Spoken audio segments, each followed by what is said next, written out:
All right, I don't want to take too long to get started, and I think a fair number of people are here. So Max, whenever you'd like to get started, um, well, first let me introduce you, and let me introduce the group. So everyone that's new, if there is anyone that's new, this is the R user group at the Harvard Data Science Initiative.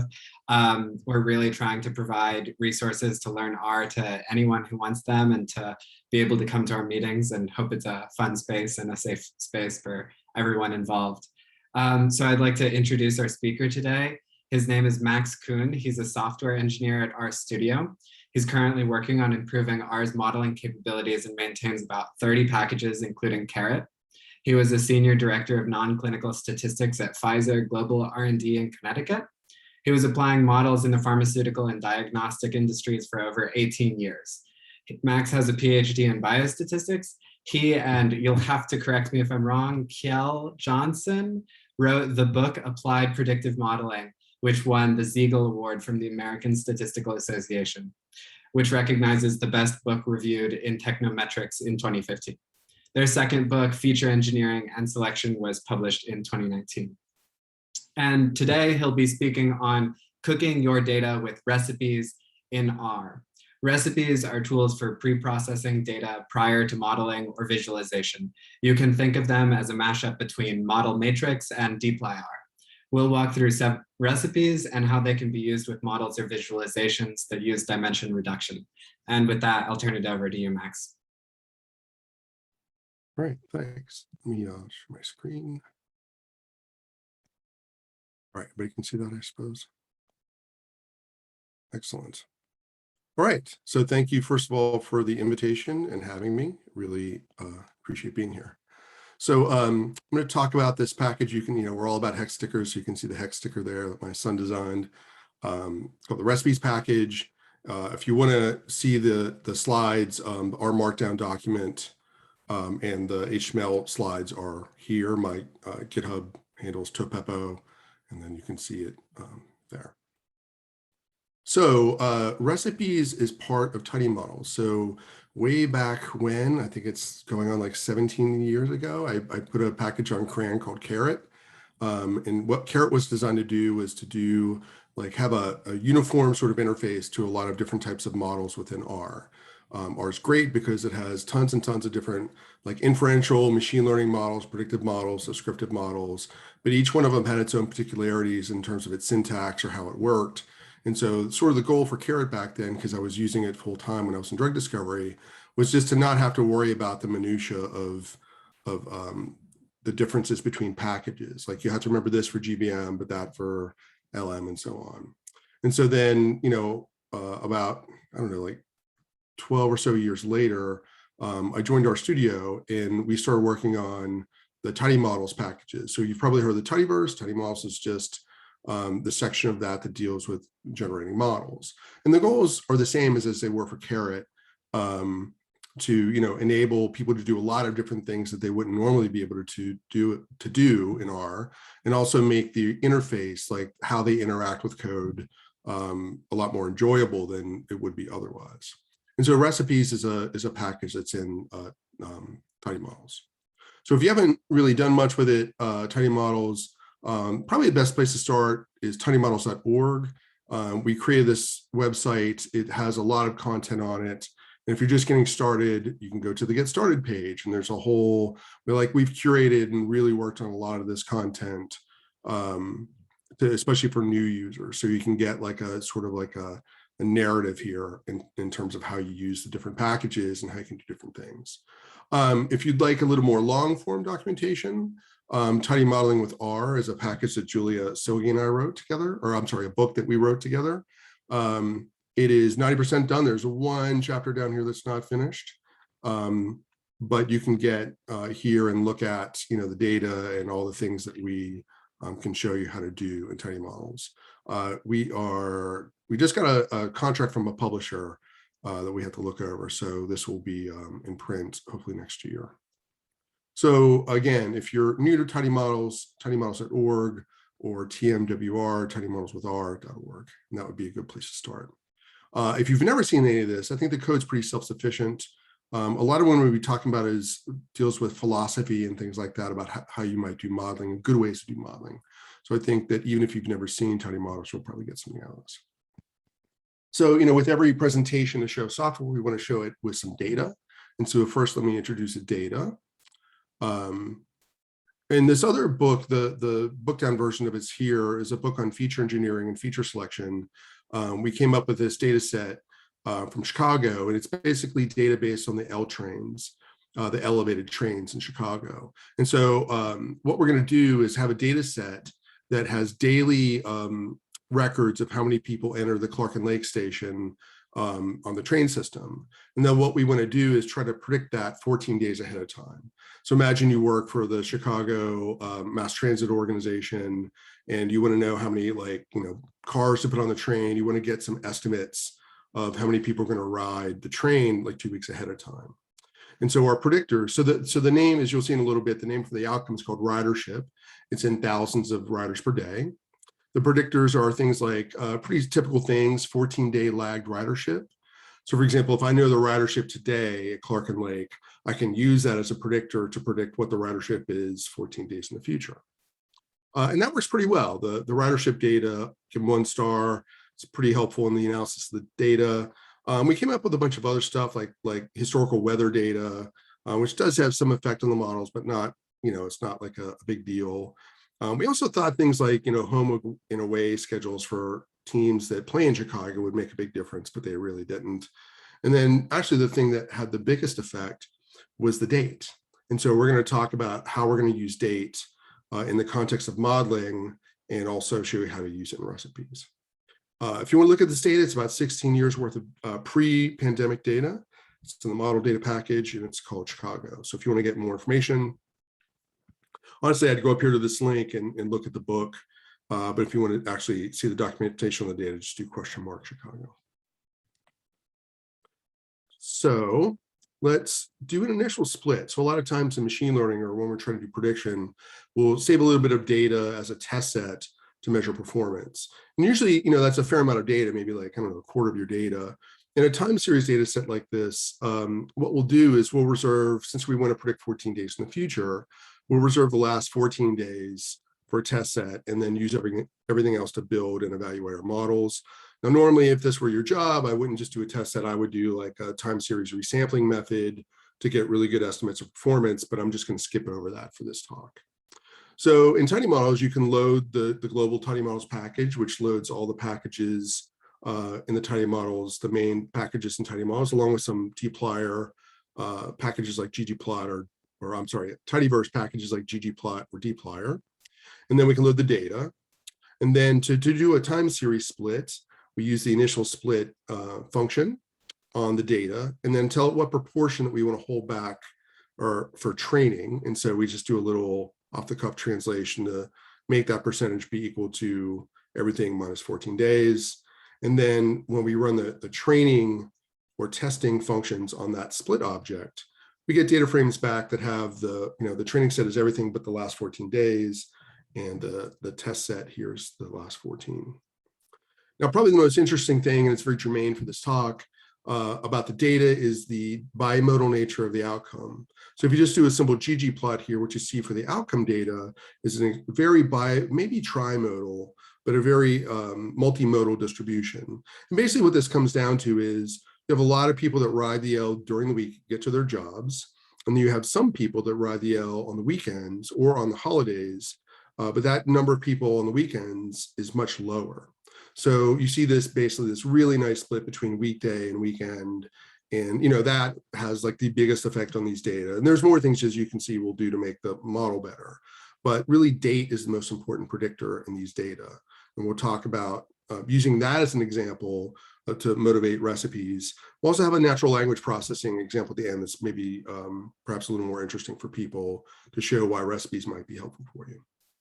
So again, we're going to use this data set. We're just going to focus on the training set and then just bring to your attention this bimodal outcome. You can always put questions in the chat. I'll be happy to answer them as I go along if you want.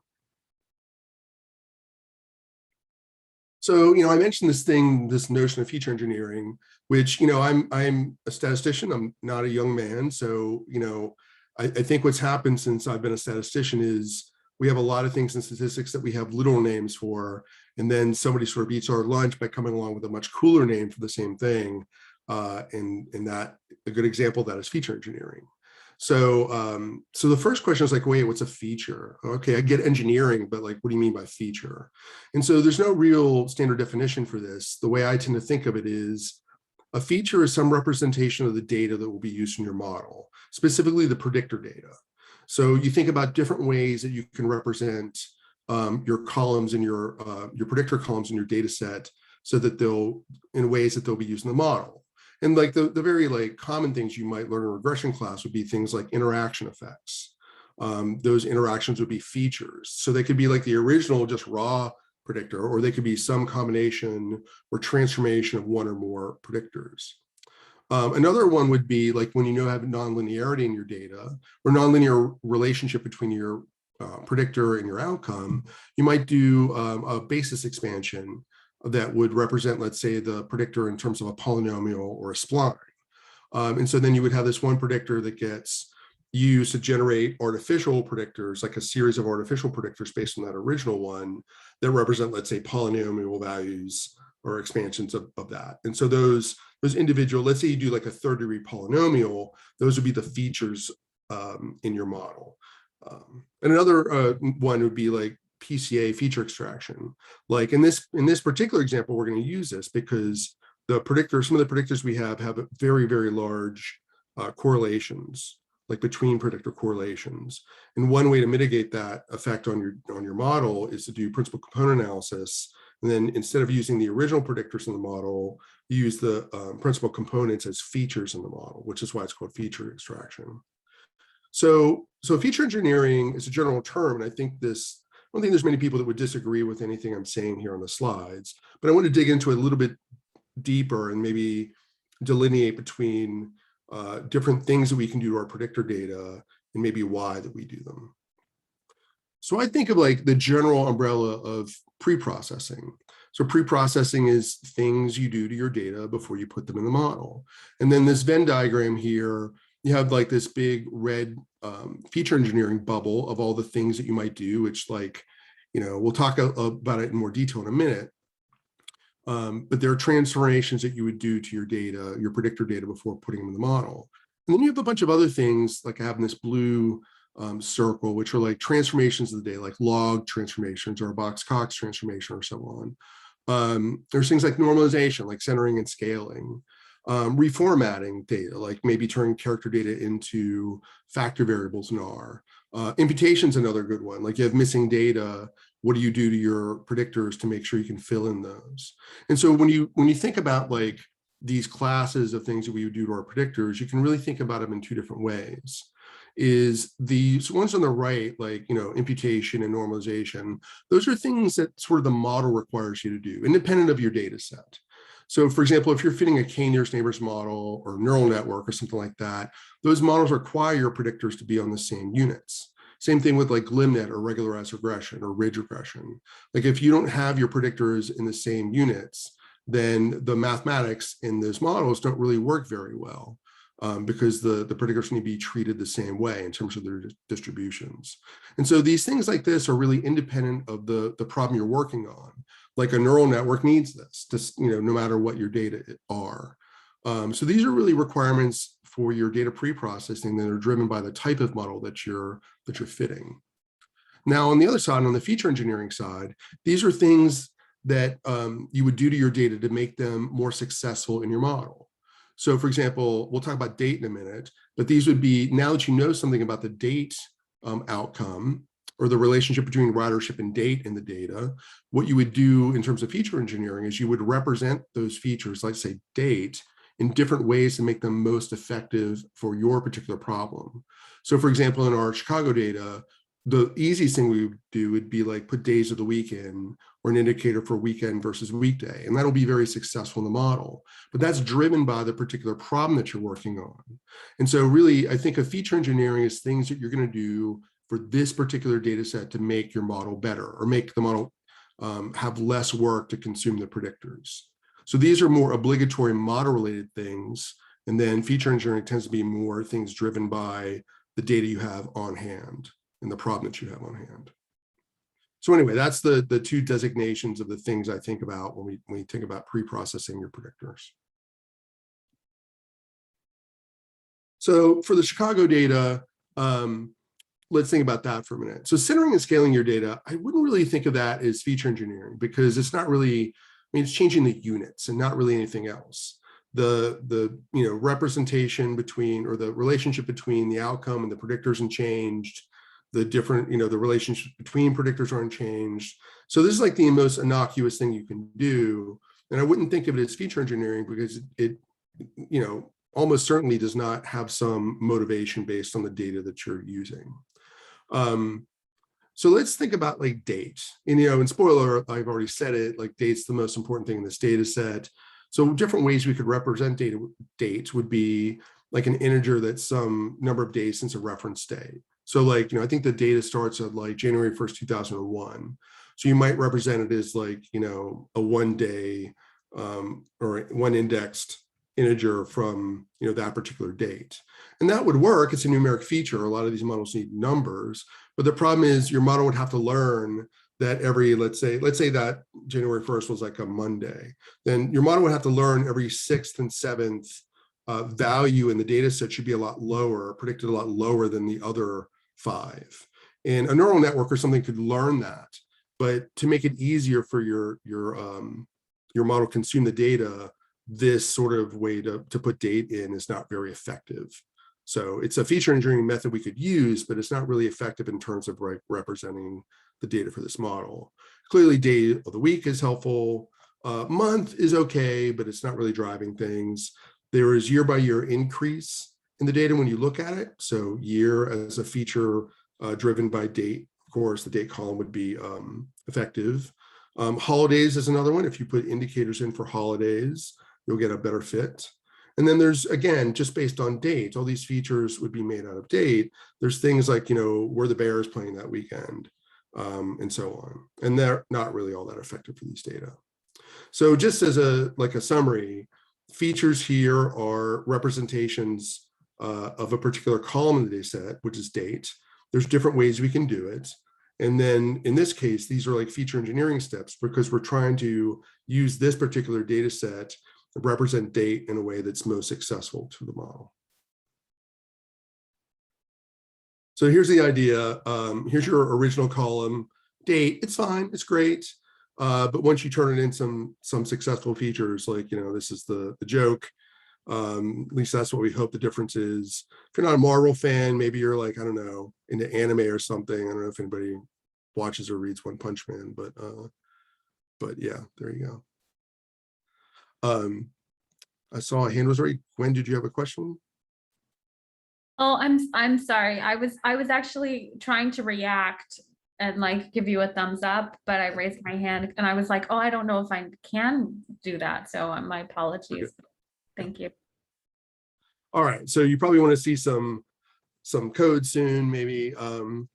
This is what I've already said, like data processing or the steps you do to make your model successful, feature engineering, things you do to your data to make them work based on the actual data you have and the problem that you have. And so why am I talking about this? Because recipes is a really effective way of doing all this pre-processing in one place before you put the data in your model. It can also be used for things like, visualization. It has a lot of, let's say, like dimension reduction steps in it, like principal component analysis. So a lot of times before I put things in a model, I'll try a variety of different dimension reduction methods and visualize them before putting them in a model. So recipes can be very good for that, not just for modeling. All right. So what is recipes? It's like a framework where you create basically like a pipeable sequence of steps that you can use to process particular parts of your data. Again, it has some sort of that, as you'll see in a minute, has that sort of dplyr pipeline feel to it. Many of these operations revolve around like statistical estimation steps. Maybe it's just a mean and standard deviation if you're normalizing your data. It could be building an imputation model. It could be principal component analysis. It could be even things as simple as making indicator or dummy variables. But many of the parts of these steps have estimation parts in them. where you'll need to estimate certain quantities from the data to do the pre-processing. And then you can use this recipe to reformat your data or process your data, and then put them in the format you want them to be in, so that you can either build a model or make predictions. So that's the general idea behind recipes. So let's get started. Here's a simple recipe. So the first thing you can do is I'm going to create this object. I'm going to call the recipe function. You have to give it a data set. And you can do it two ways. You can use the formula method by just giving it like the outcome tilde, let's say in this case, dot, and that would assign ridership to be the outcome and everything else besides ridership to be predictors. Now, when you run this, it doesn't really do much of anything. It just recognizes the roles like predictor versus outcome for the columns in the data set, but it also measures like what type of data they are, like numeric or categorical and things like that. And if I just did a summary on this simple recipe, you would see all it does is give you back like a listing of your data, the role, like predictor outcome, and we'll get to source here in a minute. Like this is the original raw data. And so it just enumerates that I have 50 columns in this data set and what their roles are. Now, in R, the independent of recipes or not, the formula method in R is not very efficient when you have large numbers of predictors. So when I was in drug discovery, I used to do a lot of computational chemistry with molecular descriptors, which sometimes, they can range from like, I don't know, a couple hundred to, tens of thousands. And using the formula method on that would be very inefficient. So we wanted to have an alternative. So if you work with like SNP data or gene expression data, or any sort of omics, high dimensional data, using this format is not great in terms of timing. So as an alternative, you can just give the recipe the data, and then as you'll see in a minute, you can assign roles to all the columns instead of like what the recipe or the formula method does here is to assign the roles. When you run it without the formula method, it still collects what's numeric, what's not numeric, and so on. But these roles would basically be unknown, and then you can just update the recipe to assign them. And that's a lot more efficient than using the formula method. When you, let's say you have like 1,000 or more predictors, I would probably do it maybe this way.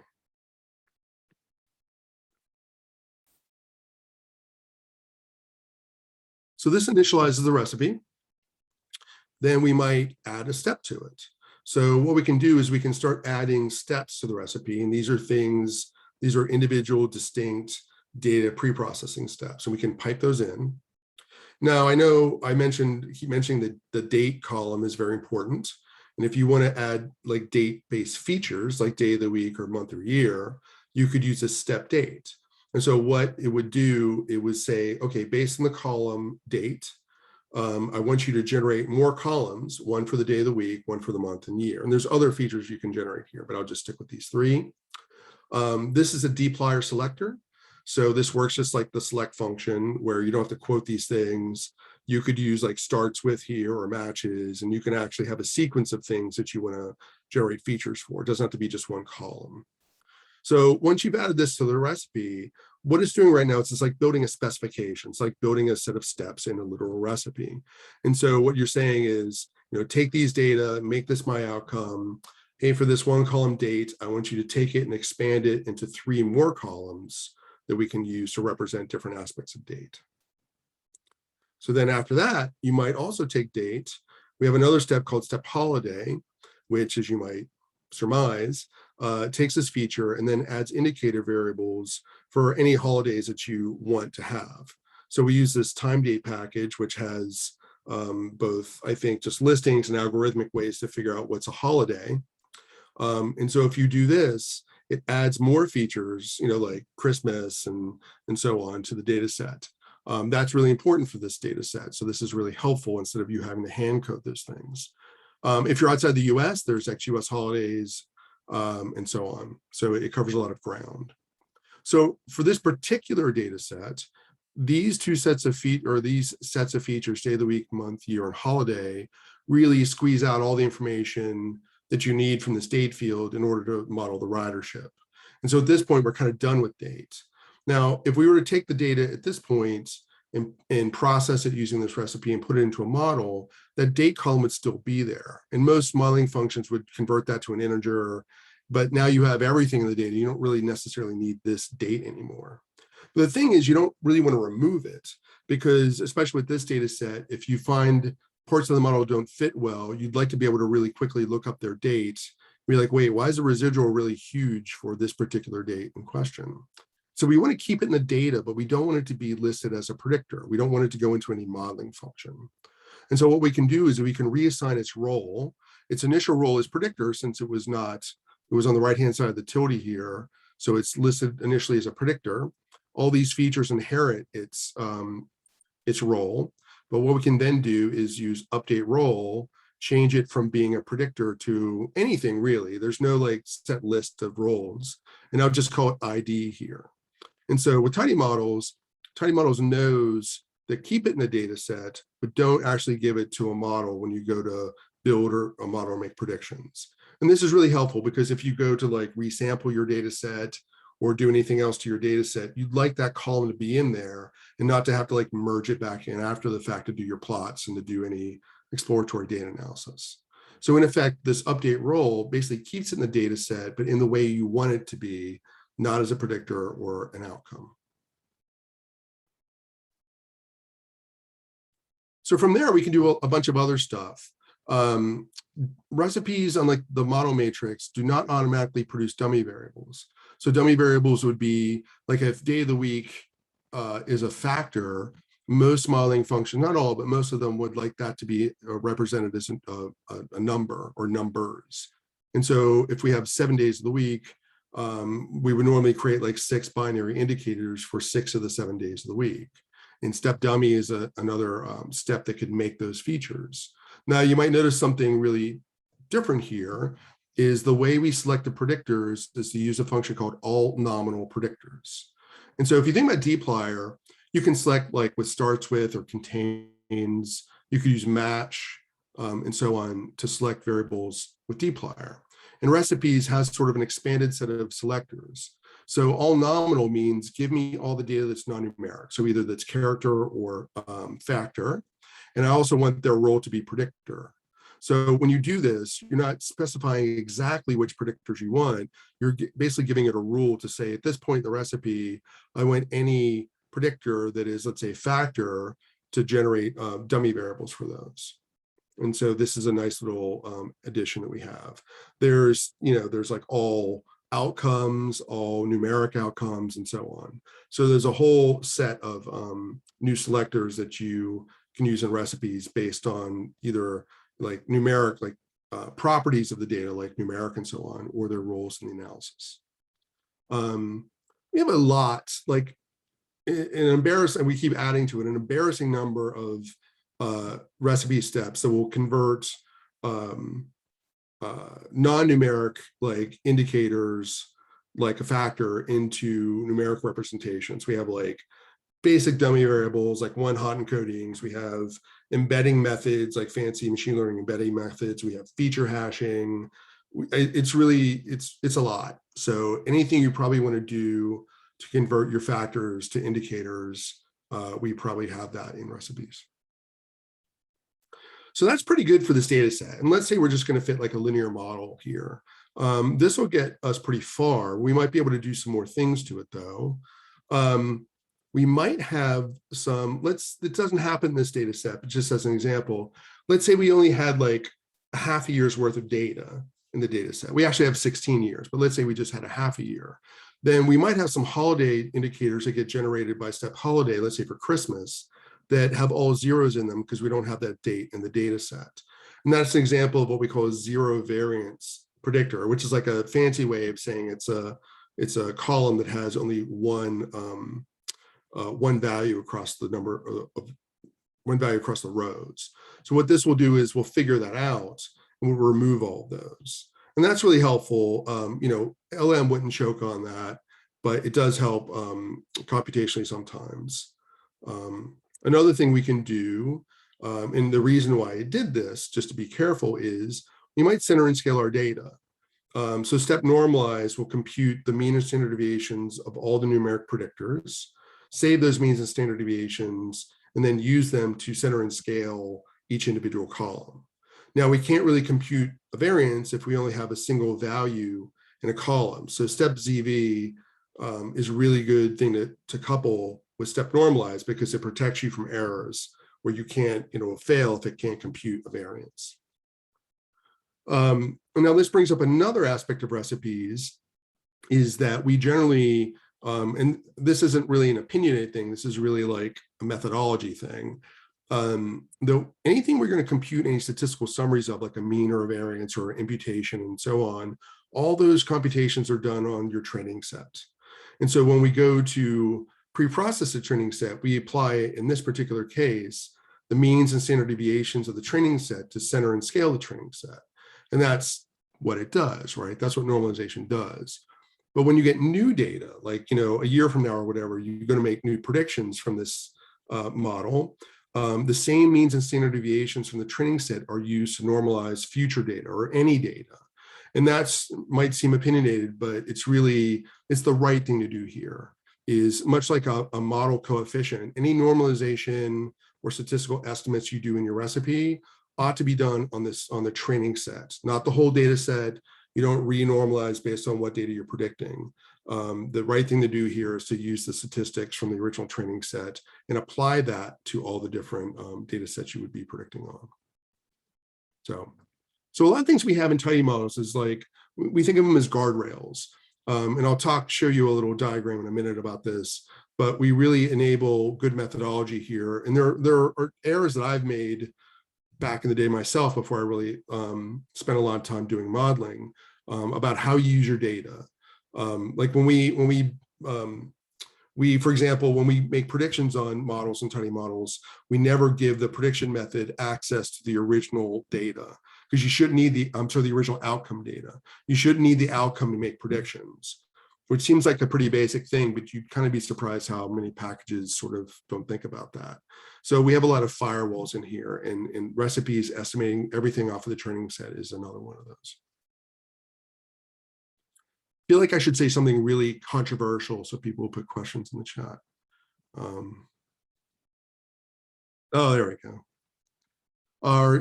Are users written step functions allowed? Multivariate outcomes allowed? Yes, you can make your own. In fact, on tidymodels.org, there is, under Learn, there are developed custom modeling tools. And one of those things is how to build your own recipe steps. So yeah, you don't have to have it in one of our packages. There are several add-on packages I'll talk about in a minute that contain recipe steps. And some of them are written by us, some of them are written by other people.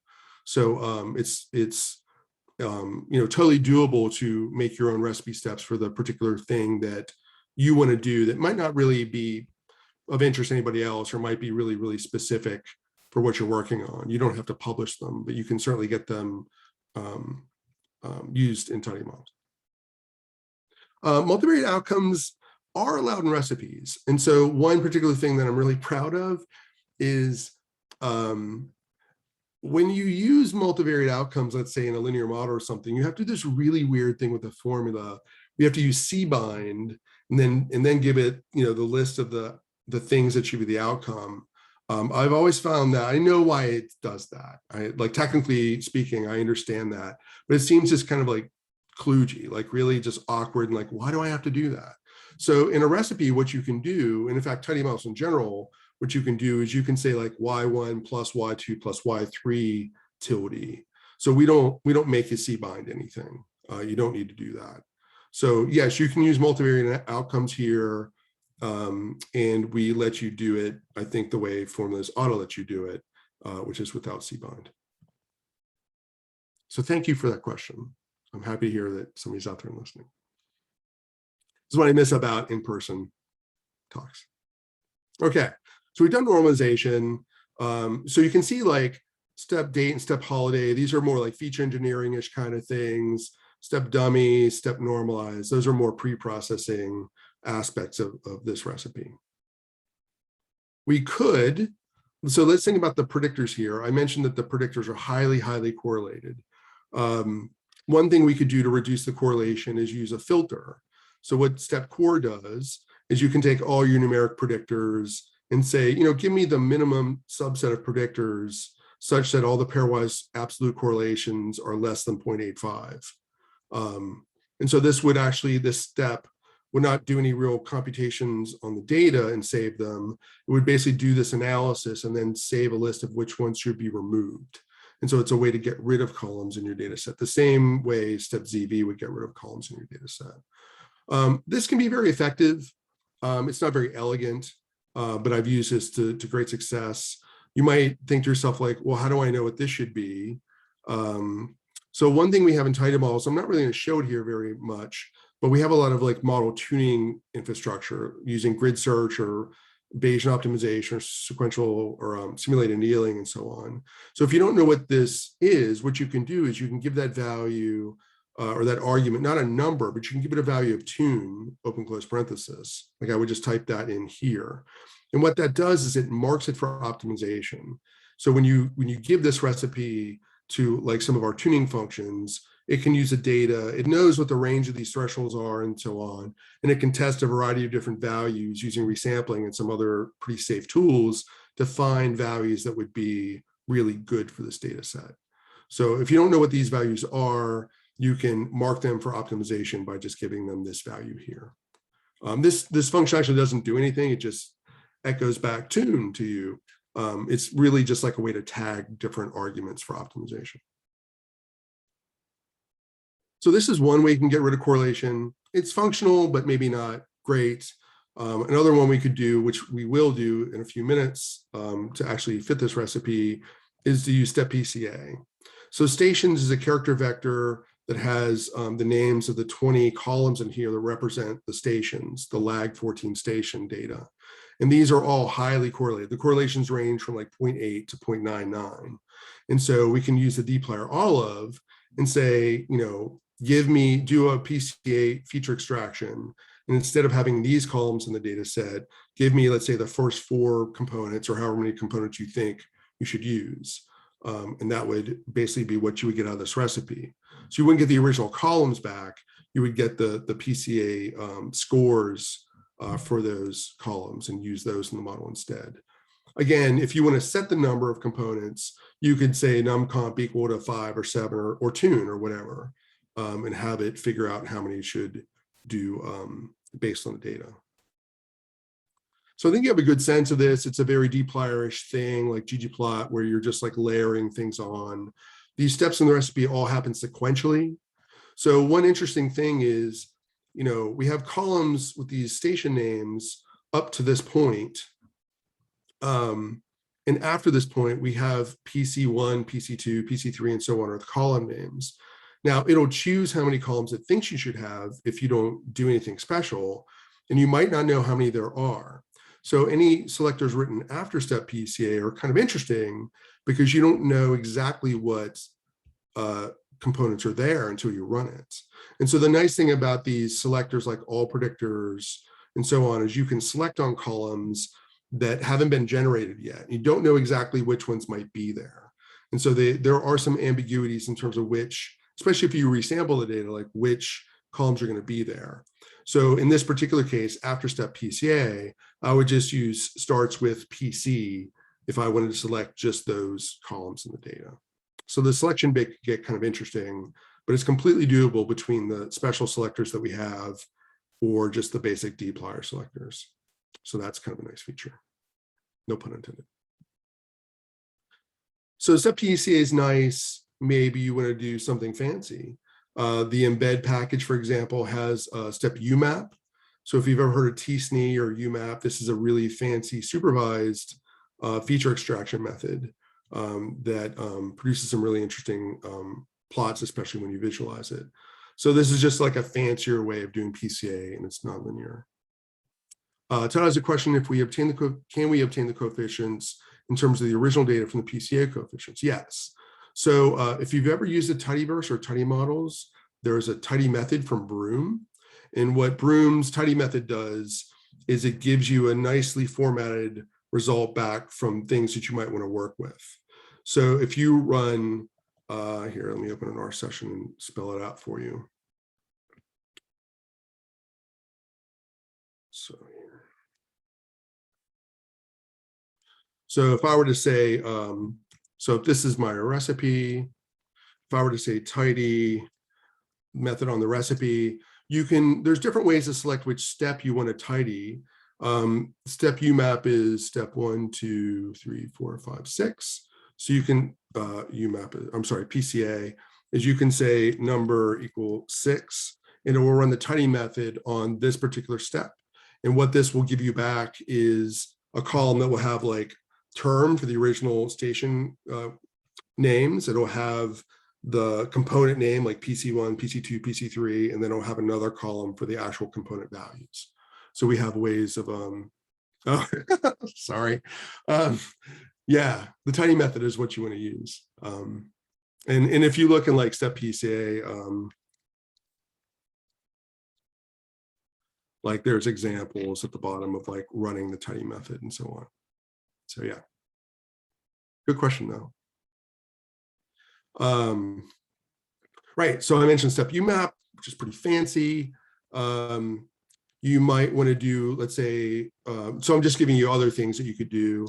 You might want to do a natural spline. So you might want to take the Clark and Lake predictor and get like a 10 degree of freedom set of basic expansion splines, which is basically what ggplot geom smooth does to give you that nonlinear plot. So this is like another feature engineering tool you can use. Yeah, Todd, using PCA rotations. Yeah, we can do better than that. We do. So check the tidy method out. You can even run, if you even use PR comp, you can run tidy on that and get the same format back. So that's nice. Okay, so back to this. There's different kinds of splines you can do and so on. So there's on tidymodels.org, there is this search button. And if I click on that, it helps me find, for example, all possible recipe steps that we know about. So if you were to click on this, oh, that's Parsnip, sorry. Search for recipe steps. You might say, hey, there was this Bayesian thing Max was talking about. What was that about? So you might type in Bayes and see like, here are the functions we know about Bayesian methods. Or you might say, all right, what kinds of dummy variables can you make? You can do that. So that can be very helpful. It's across packages also. So these might be in some of our add-on packages, which is a helpful thing to know. Okay, so that gives you a sense of like what you can do with recipes. Just to reinforce something I said earlier, they're estimated, whether it's figuring out what factor levels are in your data set or determining zero variance and so on. There are data-driven calculations that are used. So we do all those, as I said, on the training set, which is important. Now you can use a recipe individually. What we're going to do is we're going to add it to a second type of object called a workflow. And this is when you're doing modeling, what we really suggest doing. So let me just walk you through that. What we do is, just to reiterate the estimation part, is when we estimate, like if we were to use like LM with our recipe, we would estimate the LM coefficients and the recipe on the same data set. One thing that people do that's a mistake, and they might do it commonly, is they like get the whole Chicago data set and they're like, oh, we should do PCA, and they do the PCA first, and then they split the data into training and test.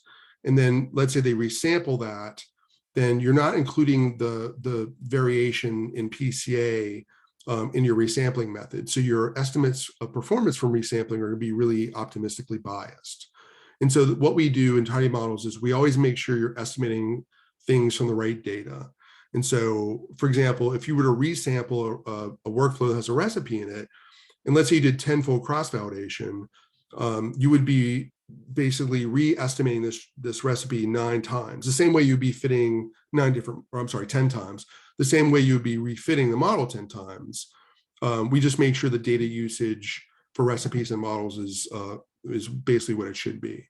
That these are all, even though it's not the model, the recipe and the model are really the estimation parts of the process here. So a workflow is a really good way to bind together a model and a preprocessor. And a preprocessor could be a basic model formula or a recipe. So inside this box is like the model workflow. And so the way you create that is you can use tidy models to define a modeling function like LM, linear reg, and then you can create a workflow, and then you can add the model object that you want to use to it, and then you can add the recipe together. And that way, since it binds them together, they're coupled. So they always get estimated off the same data and predicted off the same data and so on. If you print them out, it gives you basically just parrots back to you what you have in that workflow. So again, this is the model object we want to fit in tidy models, and then the workflow binds that together with this particular recipe. So the nice thing about this is if you didn't do it this way, you'd have to do like manually do the recipe estimation bits, then pull the data out of the recipe, the process data out of the recipe, and then give it to your model and have it be fit. The really nice thing about using a workflow is you can do it all in one step. So if I use the fit function on this workflow, what this does is it takes the training set, it does all the steps, it computes them, it applies them to the training set, and then it takes that, applies them to the training set, gives that data to the model, and the model then just does its thing. And so just to give you a sense of things, the outcome of that is the linear model based on the predictors that we started out with and the features that we used. And then if I run the tidy method on that, here's basically the last 6 columns of the coefficient table, where you can see the date feature for the month of December, and then the principal components that it used. So in this case, it used 5 principal components. I just wanted to show you that your input data is like the station data, but what's really in the model here, because of the recipe that we use, is the principal components. So then if you were to do prediction, you would take this fitted model and workflow and use the predict method on that. And that would take the new data you're predicting, push it through the recipe to get it processed the same way as the training set was, and then feed it to the predict method for the function. So it just saves a lot of time by putting everything in a workflow and then just using fit or predict to get the results.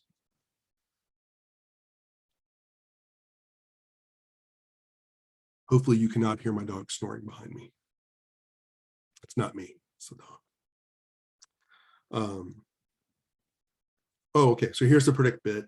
Kind of what I just said, you would just take this, and when you make the prediction, it pushes it through the recipe and the model, and you get your predicted values back. So that's very nice. So what you sometimes have to do is debug a recipe. Like you might be like, wait, how did that get made into a dummy variable? Did I ask it to do that? And so sometimes what you want to do is you want to step through the recipe, like step by step, to figure out like why to do what it did. In that way, you can use something outside of a workflow. Instead of using this workflow object, you can take the actual recipe and use it sort of in a more direct way. So there's 2 functions. I'm not going to go into this too much because we generally don't suggest to do this in case you're debugging. The analogous recipe specific thing we have for like fitting is called prepare, or it's prep. So if you run, for example, like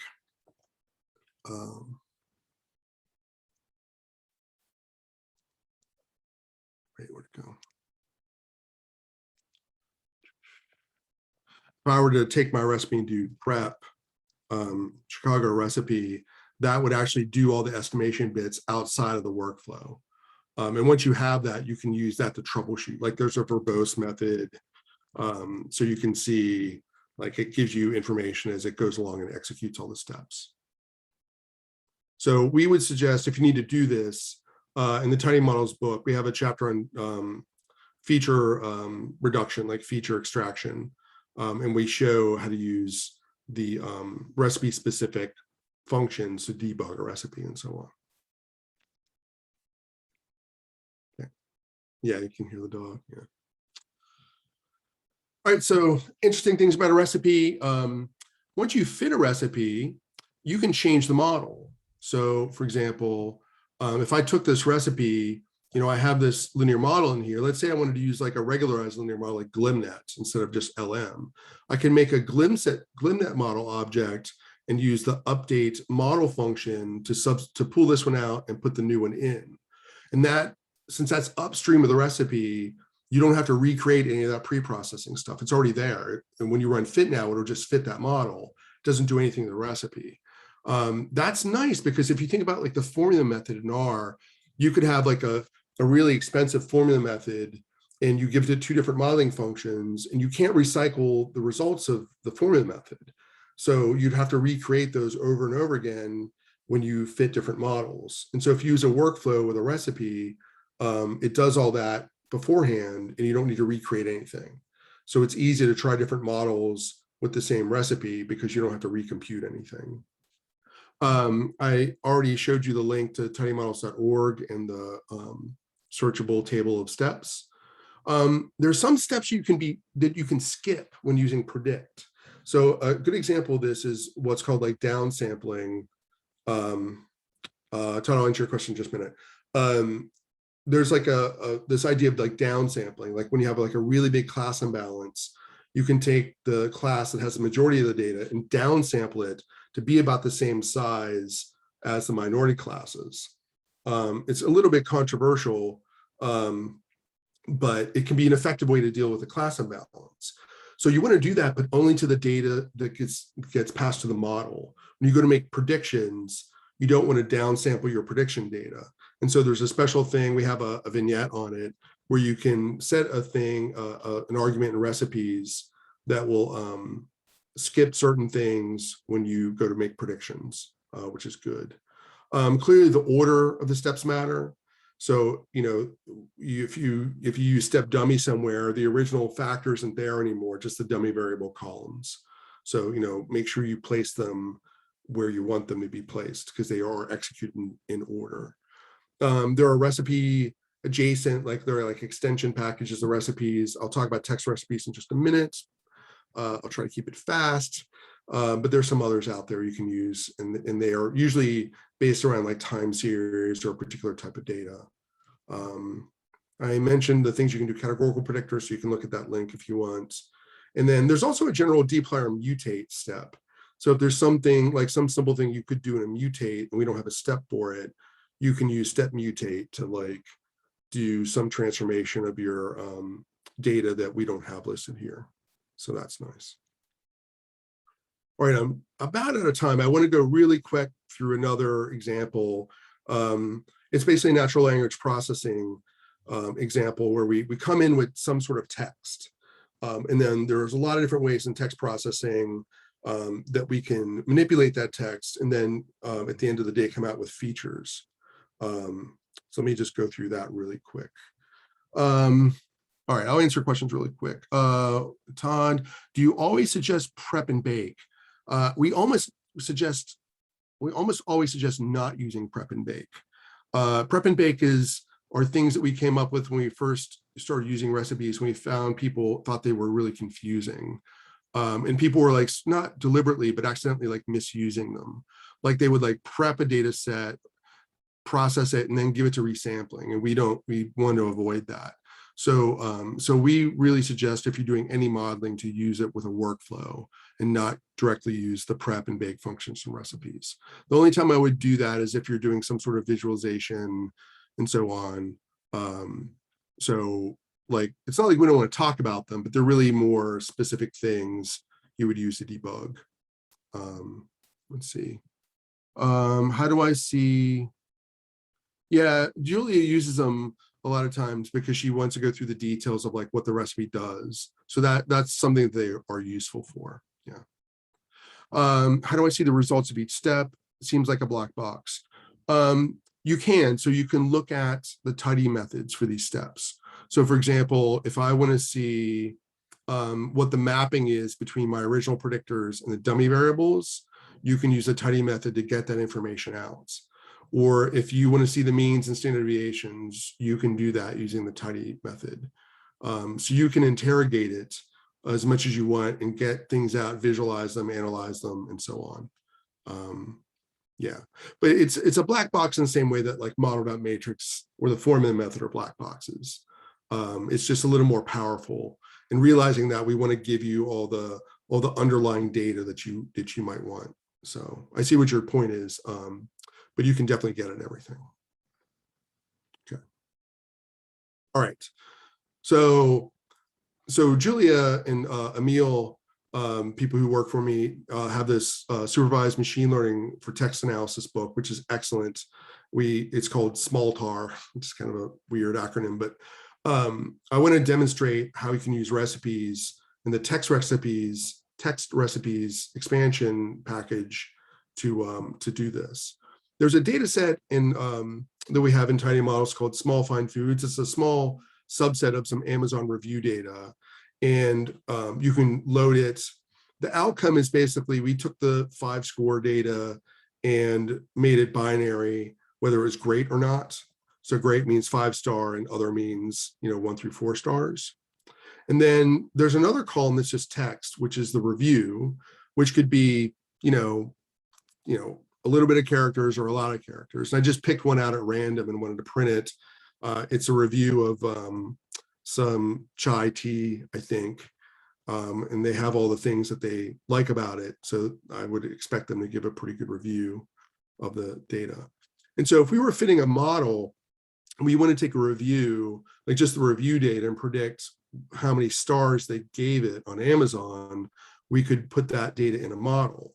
But again, many of our models want actual numbers. So how do we take some, generic set of text that is in the review, convert it to numeric features that we can then use in a model? So I'm just going to whiz through these slides real quick because they're pretty simple. The first thing you would do is start a recipe.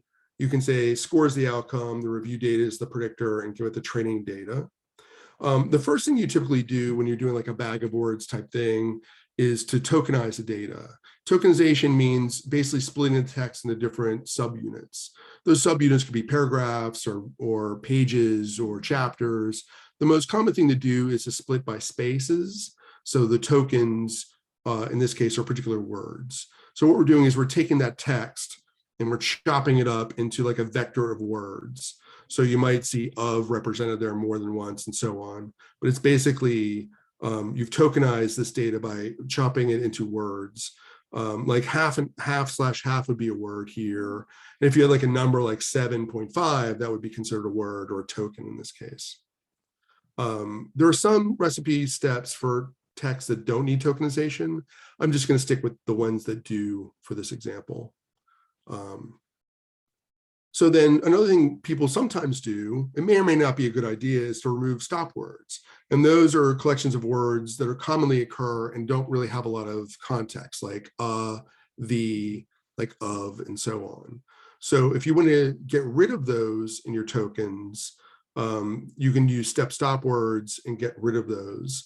There's different stop word libraries. You can specify which one you want to use. I would suggest trying it with and without stop word removal, because the jury is still, it seems like an obvious thing to do, but there are a lot of cases that show it actually does some harm to your models. Similarly, you can tokenize words or you can take tokens and stem them. And so, stemming takes a word and reduces it to a common core. So if you had like words that had different endings, so this is like a regular expression, they end in ing or end in ed. You might think of a word like educate. You might have educating, educated, educates. Well, educatedly doesn't matter, or it doesn't make much sense. But you might want to take all those different words and boil them down to like a common root word. And so that's what stemming does. And this is another thing that's optional. It may or may not do a good job or help based on the problem that you have. And there's a lot of different ways to stem words or tokens. Step stem can do that. And then there are, again, options on like how to do it. So, if I were doing this, I would probably try stop word removal, yes and no, stemming, yes or no, and see which combination works best. But again, it's another example of a step you can do. You can filter out tokens. So you can get rid of tokens that don't occur very often. It's kind of similar to stop words, not really. What step token filter does is it takes the tokens associated with review. You can say, oh, it has to occur at least 50 times or something like that. And don't, make sure I limit the total number to, 1,000 or something like that. So you can specify the specifics of how to filter your tokens out, or you can tune them. So you can set up these via tune and have it figure out whether it wants the model wants a little bit of tokens or a lot of tokens or so on. So this is another thing that you can do. If you're using a regularized model like LimNet, or like a model that does feature selection, like a tree or random forest, like, I don't know that you would have to worry about this so much. It would speed up computational time, would make it faster. But I'm not sure if models like that would be penalized, or not penalized, would be harmed by having a lot of excess number of tokens there. So that's something else we can do. Question, can we fork the output of a step? I don't know what you mean by that. So you might want to type in a little bit more and let me know like a good example. I'm not sure what that means. I'm guessing he means like what you could do where you could store, one recipe and then go 2 different directions with that, where you store that recipe and then add on another step in in another definition of a recipe, and then with a different definition. Okay. Let me answer that question real quick. So where's my R? Let me expand this out a little bit. One thing that I typically do is, you can see some code there. Let's say up to here, I feel like that's what I'm always going to do in my data. What you could do is you could have like you can have like chai recipe PCA, and then do like this step PCA, and all the stuff you would do there. So very often, if I want to try a bunch of different things, what I could do is create like a root, or like a more of like a basic recipe, and then do variations of it like this, that just have different parts of it added on. Let's see. That's a lot more like what I was thinking. I think Todd meant something else. I think, well, I'm gonna take paragraphs and do a sub recipe for each paragraph. Oof. I mean, you could do that. We don't have anything set up to do that. Basically, what you would do is, let's say those paragraphs are in a list. You could write your recipe, like the recipe here. Where were we? Like here. And then you can just use like per map or whatever and build a different recipe for each paragraph if you want. That's exactly what I was hoping to do. Is okay. Create use the token, pull out by paragraph, and then do separate recipes on each paragraph. There goes my weekend. Thank you, Max. Yeah, that's wow. Yeah. I hope it's a tweet, because this is going to take a long time to run. Okay. All right. So we were talking about filtering out tokens. Like at this point, you might want to make some actual features. Like this might be enough pre-processing for you. There's a bunch of different ways you can do this. The most common ways to use a term frequency inverse document frequency encoding, or TIFDF. And what this does is that you can think of it like, they're not really indicators because they're real values. What it does, it says, oh, well, this particular token, it does like, it looks at its frequency and weights it by like its frequency in the document. So it's like a scaled dummy value, or a normalized dummy value that represents data in a way. What it's trying to do is basically find features that are really unique, or less frequently. I don't want to say this. It weights by frequency so that you can maybe have your features be based on your corpus of text. So imagine having like all the text that, let's say, Google has, and look at the term frequency of like a word like model, right? Like we are using model in a very, very specific context, but Google's context is everything that might be using the word model. It might be like model trains, like runway models, and so on. And so by doing this sort of like frequency weighting, you're weighting it based on those tokens' relevance to your particular data set. And so that's basically what it's doing, is you get a column for every token, and then basically a frequency adjusted score in that column based on its frequency in the data set. Read Julia and Emil's book. They're much better explaining it than I am. That's pretty common. I don't like it. Like the distribution of these things are very kind of weird to me. I really think of them as like dummy variables. They're not really, they're numeric values, but they're not really, if you plot their distribution, it's not going to be anything normal, literally normal, like Gaussian normal, or like what you would expect. So I usually think of them as almost binary-ish, even though they're not. Another thing you can do is you can do like feature hashing. So, the number of tokens you might have might be in the thousands or millions. You don't want to produce like a million dummy variables, right? So what you can do is you can set how many dummy variables you want and use this thing called feature hashing that will map different tokens to the same dummy variable reliably. It's not interpretable. It's once you know the particular hash value, indicator value is important, you don't know which one of the underlying tokens is driving that. So it's very black box. It's just based on some cryptography tools. So it's not meant to be, I mean, it's deliberately made to obfuscate the details. That's what you would do in cryptography. But it's functionally, it works. So it is a way to get a reduced number of dummy variables based on your data. And I talk about this in the feature engineering book, and they talk about it in the Smalltar book. I don't have time to go through, but there's like topic modeling stuff you can do in text recipes. You can use, I don't think you can use BERT, but there's a bunch of other like context-driven machine learning approaches to mapping text to numbers. There's a lot of them in Smalltar. So you should definitely check out their book to see the different ways you can do this. I just went through the two most commonly used, but they're also the two most simplistic. So I don't want you to get the impression that that is the sum core of them. That's the second last slide. Let me answer questions real quick. We update an existing recipe by adding or removing certain steps without rewriting the whole thing. You can add things to the end.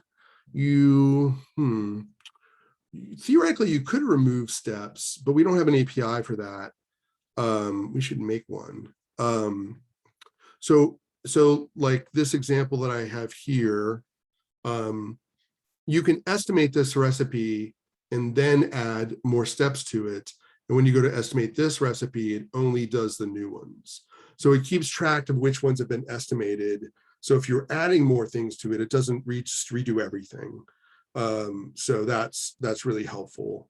But we don't have an API for removing, like if you wanted to just do this instead, once it's been estimated, we don't have an API for doing that. And I think that would be doable. I don't think there's any issues in doing that, because these steps don't affect any of the results of these steps, but we just don't have a way of doing that.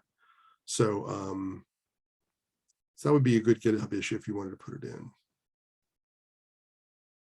Yeah. Okay. So last slide is thank you. Emil wrote text recipes. He's starting in my group at the beginning of the month. The existing Tidy Models group are fantastic. David Svan, Julie Silge, and Hannah Frick. We have a lot of people within and outside of our studio that help a lot. Allison Hill left our studio recently, but all the slides and everything are based on the Sharingan package, which Iwei wrote, but all the styling is done by Allison. So always want to give her a shout out because she does such a great job. So that's the end. I can take more questions. If you have questions afterwards, you think of them, you can email me or tweet at me, or if it's something like the removing recipe steps, maybe put an issue on GitHub if you think it's something that's just missing. Thank you so much, Max.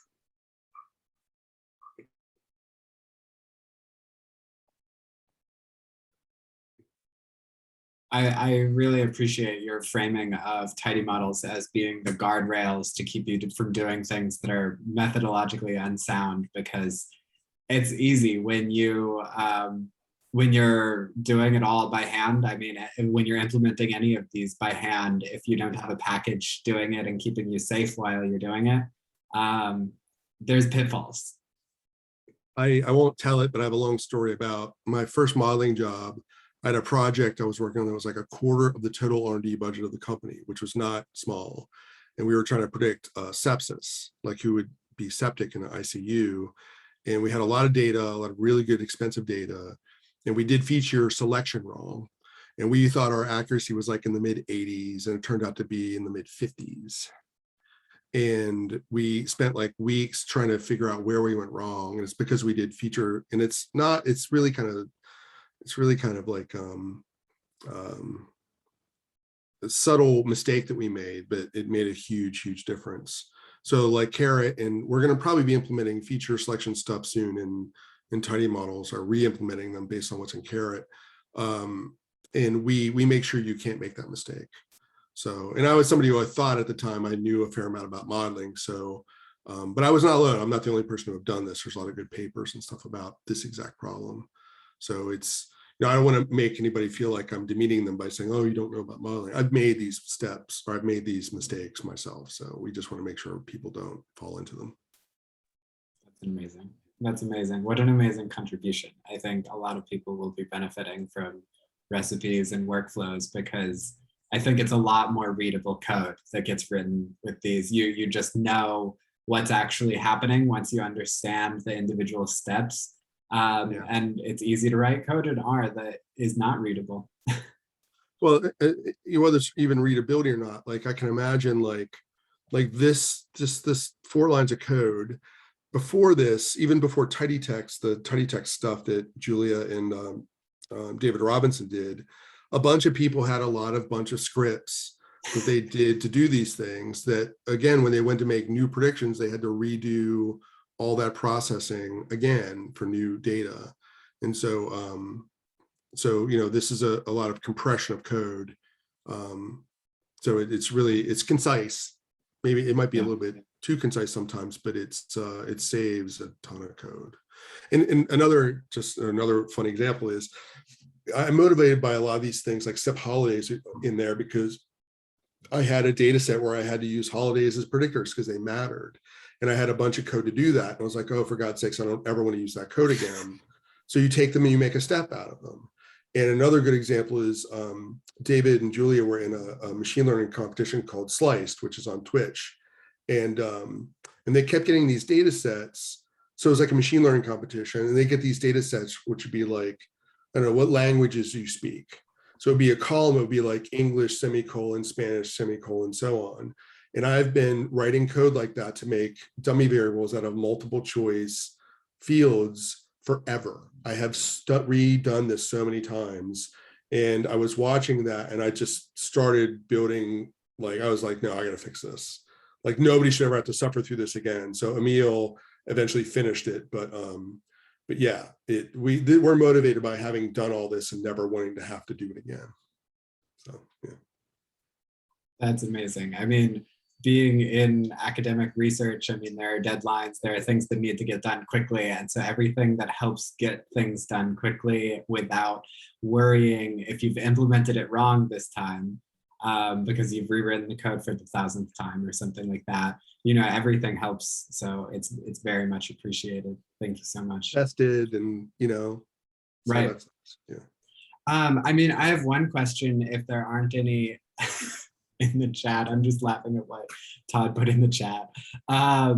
But are there features of, no pun intended, of Tidy models that are about to come out or coming out that you're working on that you want to speak about at all? Yeah, actually, Jared Lander just asked me to give a talk. He had a speaker cancel, so I'm going to give a talk to the New York R or the New York R meetup, which is virtual still, probably the first week of December. And I think it's going to be like new and upcoming things in Tidy models. We do think maybe in the next week or two we'll publish it. We do like a user survey every year where we give them a menu and see where they want to put their money. We've done that twice now. And it leads to, I mean, there's all things that we're probably going to do. It's like prioritization. We did a year ago. There was something I knew I wanted to implement, but I don't think it was all that helpful. And it was like model stacking, like model ensembling using stacking. And I was like, oh God, they chose that to be number one. Like, oh you know? And so I had a summer intern work on it, and he just did such a great job. He actually won the Chambers Award for doing it. So I don't want to say like, if you rank things number one, Max will do it post haste, but we do get influenced by these things. Right now, we're kind of at a weird state where Davis is pulled into a ton of dplyr and tidyr stuff. Julia is doing model operation stuff like model monitoring and deployment stuff. Hannah is stuck in survival analysis hell doing some survival stuff for tidy models, and I'm getting pulled in different directions like on case weights and things like that, which is tedious, but we need to finish it. So I think for the next few months we're going to be consumed by all those things. People want supervised feature selection, which even though I've written a book on them, I don't think they're all that great. I don't think they're all that as useful as people think they are, but that scored very high, and I already had some code to kind of do it. So I'll probably take some time and format that. I'm the worst. It's so easy to make an R package. Like the uses package makes it so trivial to make an R package. I have scripts to do it. So if I think of something, I just start doing it until I'm like, it's like waking up next to a bunch of empty bottles, like, oh God, what did I do last night? Like I just like 20 minutes later, I'm like, why am I writing another R package? I shouldn't be doing this right now. So we start a lot of things and have them in skunkworks for a while to let them sort of like marinate. So some of those I think we'd work on, but I guess the first new thing might be feature selection. We want to do like model parity analysis, or maybe even data and model parity. Like we want to make sure like fairness metrics are implemented and so on. There's that's like H2O is another example. I'm dying to get H2O integrated with tiny models. I really want to do it.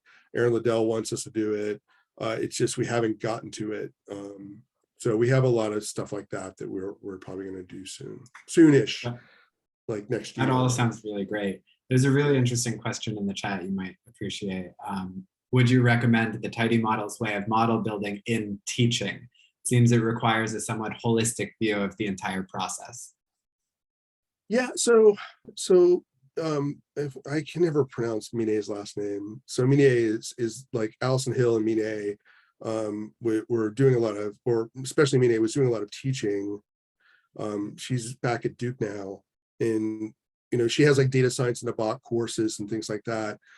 So you know, tidy models is good in the sense that like it helps you compartmentalize things. Like you know, we're doing a lot of modeling here, but having like a conceptualization like this can be really helpful. Like this recipe should not be treated outside of the recipe step or outside the estimation parts. So there is a fair amount of that in tidy models, and it's you know, I feel like the code is pretty high level. So that's the good part of using it for teaching. It's way better than using base R, just to be honest with you, for teaching modeling, because there's so much just syntactical variation that's really hard to do it. So our conceptualization of things I think is pretty good, and the syntax is pretty simple from like the perspective of like, you know, like these recipe steps and so on. The problem with teaching with tidy models is built for people who are doing modeling. So sometimes we're faced with the problem of like, either we've made things too easy. So like we have functions to do like, you know, grid search using 10-fold cross validation. And that's like 3 lines of code that doesn't teach anybody much. Like our educational materials teach about it, but like the code is not like, the further you get away from implementing something, the harder it is to teach it. So our code is very high level, which may be difficult to teach concepts with. Sure. And also it's built for people who do modeling. So you know, to fit an LM model, it's like 2 or 3 lines of code, whereas in base R it's 1 line of code. So I don't know that it's, well, you could certainly do it, but there is a point to be made there that the same thing is true of the LM function. The LM function doesn't teach you how to do like Gaussian elimination or a more computationally efficient way to actually estimate the coefficients. It just does it for you. So if you actually want to understand, you're going to have to, you know, open up the hood and see what's happening in there.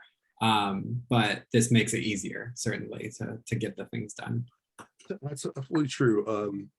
The thing, like, here's a good example. Like, well, I haven't talked about Parsnip, which is like our modeling package, but in Parsnip we have this idea of the model type. Like if you say I'm doing linear regression, that means that my outcome's a number and my model structure is like slopes and intercepts, like a linear combination of coefficients and variables, right? That defines what that linear model is. But then there's like, well, how do I want to fit it? So we call that the engine, right? So that might be LM or STAN or Keras or GlimNet, right? And then we have a further like delineation of modes. One mode might be like regression, or another mode might be classification. We're adding like a censored regression mode. So we're front loading a lot of things on cognitive load. We're front loading a lot of like not jargon, but a lot of like ontology, a lot of like organization to teach you how to use tiny models. But if you're just trying to teach somebody how to do a linear regression, that's kind of a lot.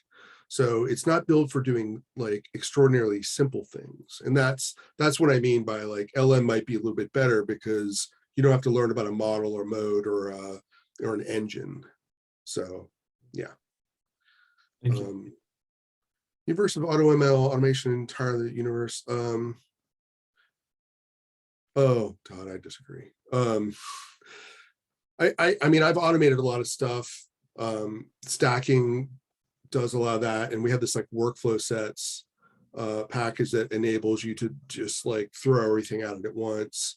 I used, when I was doing modeling for a living, I used stuff like that as more of like a search tool, like almost like a grid search tool, like show me where in this whole universe of things that would work, show me like the neighborhood of that universe that things seem to be working.